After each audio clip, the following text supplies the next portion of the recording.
Back to news. Bangladesh ప్రధానమంత్రిగా షేక్ హసీనా మరోసారి ఎన్నికయ్యారు. రికార్డు స్థాయిలో 5వసారి, వరుసగా 4వసారి ఆమె ప్రధానిగా ఎన్నికయ్యారని బంగ్లాదేశ్ ఎన్నికల సంఘం ప్రకటించింది.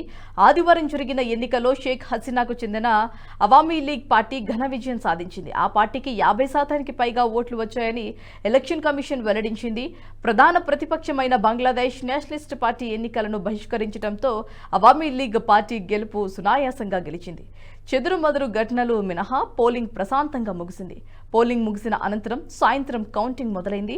అన్ని స్థానాల్లో కౌంటింగ్ పూర్తి కాకపోయినప్పటికీ అవామీ లీగ్ పార్టీ గెలుపు లాంఛనమైంది. ఆ పార్టీ అభ్యర్థులు స్పష్టమైన మెజారిటీతో దూసుకు వెళ్లారు. కాగా గోపాల్గంజ్ 3 నియోజకవర్గం నుంచి ప్రధాని షేక్ హసీనా 8వసారి విజయం సాధించారు.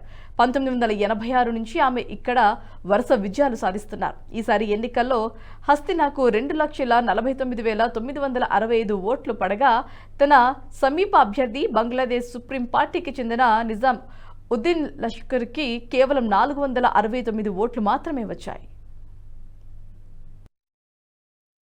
ఈ వీడియో మీకు నచ్చినట్టయితే లైక్ చేయండి, 10 మందికి షేర్ చేయండి. అలాగే కామెంట్ల రూపంలో మీ అభిప్రాయాలను మాతో పంచుకోండి. Nationalist hub group of channels ను సబ్స్క్రైబ్ చేసుకుని తెలుగునాట జాతీయవాద జర్నలిజాన్ని ప్రోత్సహించండి. ఈ వీడియో కింద ఉన్న బెల్ ఐకాన్ పై క్లిక్ చేయడం మర్చిపోవద్దు.